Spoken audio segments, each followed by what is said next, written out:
Hello, everyone. Welcome to the All Day Football Show. I'm your host, Jackson Kellogg, and today we'll be getting into week 6 of my game picks. So last week I went 9-5, pretty good. All things considered, with how the season has gone. So that puts my total record for the season at 48-28-1 with the darn Eagles and Bengals tie. But upset win of the week goes to the Bears, getting an upset win over the Buccaneers on Thursday Night Football. Wasn't the Bears' best showing, but it also wasn't the Buccaneers' best showing. But the Bears were able to pull through with a win. The game that I was not surprised with, the Rams demolishing Washington on the road. Aaron Donald by himself had 4 sacks, so crazy numbers for the Rams. And teams on bye this week include the Chargers, Raiders, Saints, and Seahawks.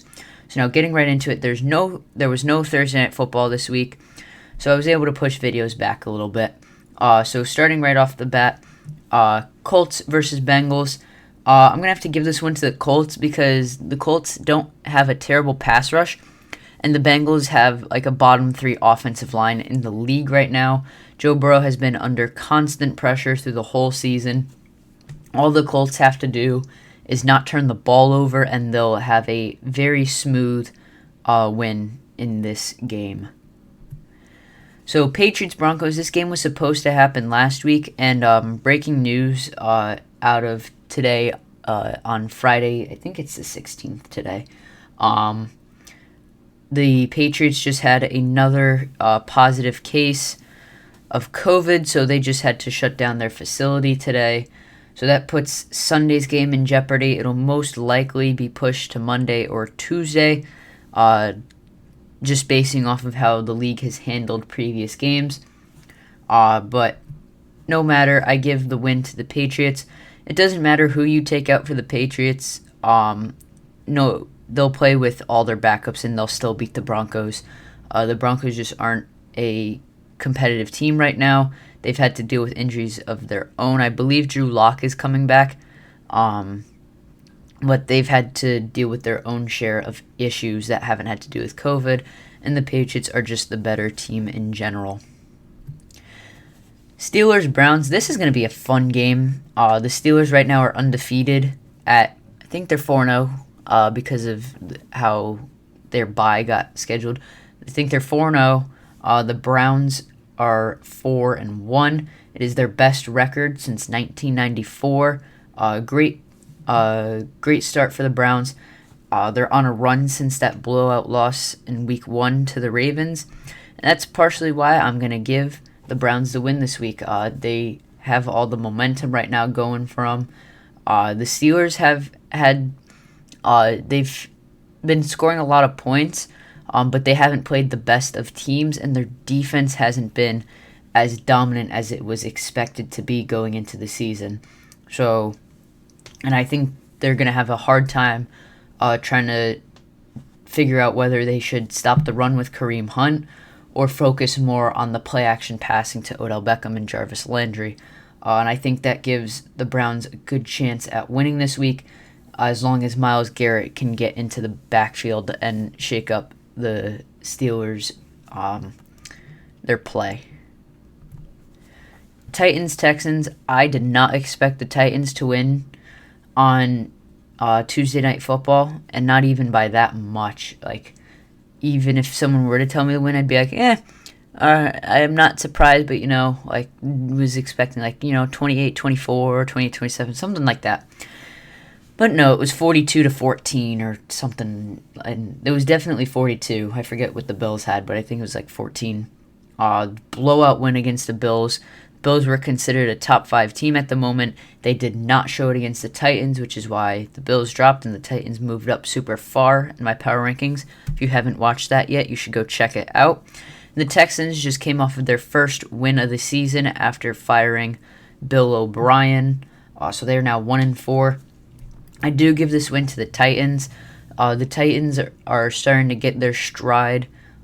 They won last week without A.J. Brown, so getting him back will be nice for them, and the Texans' defense isn't going to be able to hold up. Eagles Ravens. Battle of the birds, except one bird has played like absolute garbage this season, and one has been consistent against trash teams. So the one that's been consistent against trash teams has been the Ravens, and they're playing a trash team in the Eagles. Eagles have absolutely no defense, and the position group that you would need to stop a mobile quarterback like Lamar Jackson, you need a linebacking core, and that is the weakest position on the Eagles team right now, and they're just not going to be able to get it done against Lamar Jackson. Lamar Jackson will probably barely have to do anything this week. Jaguars Lions battle of the I don't even know. It's a tank bowl. Here we could call it battle for Trevor, as they're both gonna be towards the bottom of the standings, which means they'll have very high picks and a possibility of drafting Trevor Lawrence in this year's draft. I do have to give this win to the Lions, though. Their offense is starting to get healthy again, as well as their secondary. And the Jaguars just keep dealing with more injuries, and their pass rush, which was supposed to be one of the more dominant parts of a lackluster team, has not been. So the Jaguars have to be able to put it together to be able to beat the Lions, and I don't think that's going to happen. Washington Giants, another battle of just straight garbage. Except in this one, Washington is finally putting out a quarterback who knows what they're doing.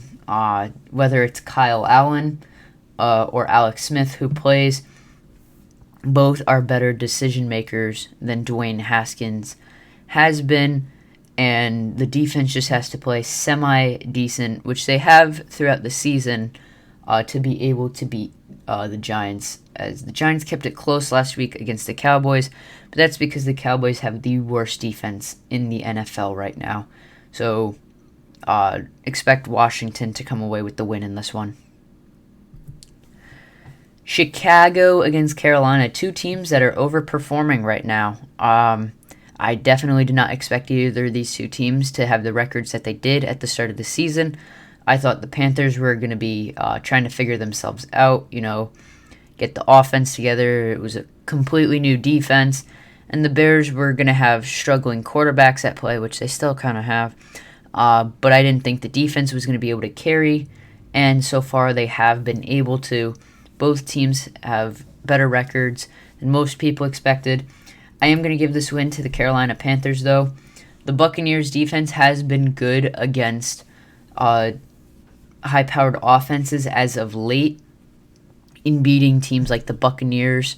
But I think the Panthers' defense is going to be able to hold Nick Foles very easily, and the Panthers are going to come away with the win.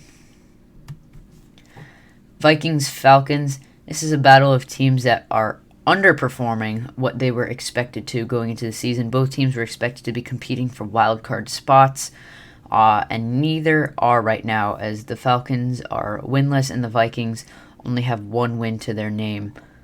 Kirk Cousins has been underperforming, and the defense has been atrocious, and the Falcons just haven't had good play all around. They haven't been able to hold a lead, and they have no such thing called defense. But I am going to give this win to the Vikings for the simple reason that Dalvin Cook is just going to run the ball right down their throats.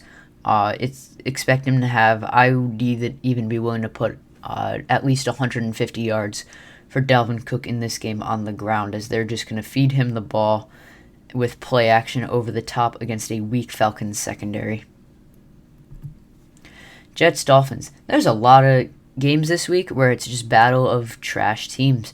Le'Veon Bell opted to not sign with the Miami Dolphins and chose the Kansas City Chiefs instead. I think he would have been a 3-down back with the Dolphins, but Le'Veon Bell decided it was a better idea to ring chase, so he signed with the Chiefs. Dolphins are going to be a little upset about that, but I don't think it bothers them. I think they go in and get a win against the Jets. Ryan Fitzpatrick hasn't been playing absolutely terrible in his second year with the Dolphins. The Jets, I'm not going to give them a win until they get a win themselves. So they still haven't gotten a win, which means I will not pick the Jets to win.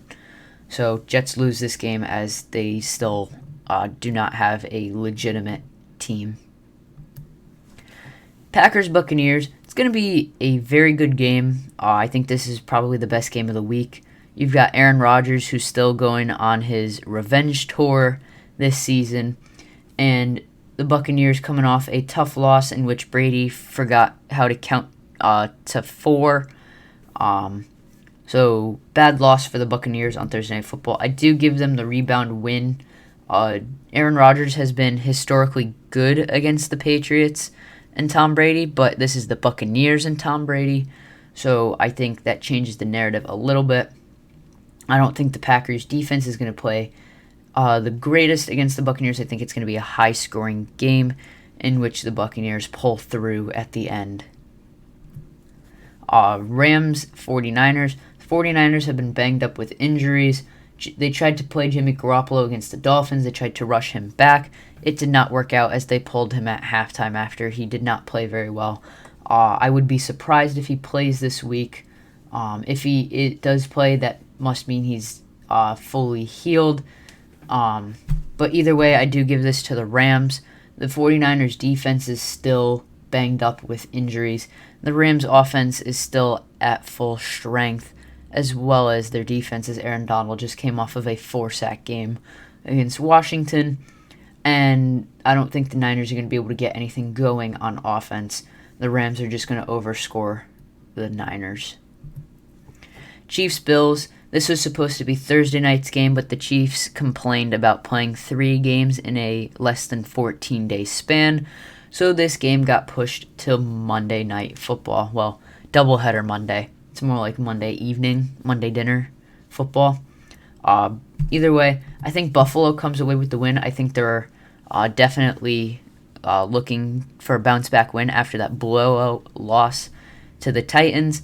And I think the Chiefs are slowly starting to be figured out by teams. If the Bills follow the method that the Patriots and Raiders used, I think they do have a chance at winning as long as their defense can stay healthy and Josh Allen makes consistent good plays and doesn't turn the ball over. The second game of the Monday night doubleheader, Cardinals-Cowboys. First game without Dak in 4 seasons. Cowboys throwing Andy Dalton out there for the rest of the year. The defense, like I mentioned earlier, has been absolutely terrible. They allowed the Giants offense, which is ranked as one of the worst in the league, to score 34 points on them. And now they're playing a Cardinals offense that is high-powered on all cylinders. You've got Kenyon Drake and Kyler Murray running the ball, and Kyler Murray being a dual-threat quarterback. All he has to do is throw to DeAndre Hopkins 20 times in this game, let him catch 18 of them, get 200 yards and 3 touchdowns. And the Cardinals will win this game because the Cowboys don't know how to play defense, and I don't think Andy Dalton is going to be able to make the plays that Dak has been able to keep the Cowboys in the games. So anyways, that is my game picks for this week. Hope you guys enjoyed. If you did and aren't subscribed, please be sure to do that and leave a like. Both actions would be greatly appreciated in helping grow this channel. Hope you all have a great weekend. Get ready for football Sunday, and hope you guys are rooting for those Patriots.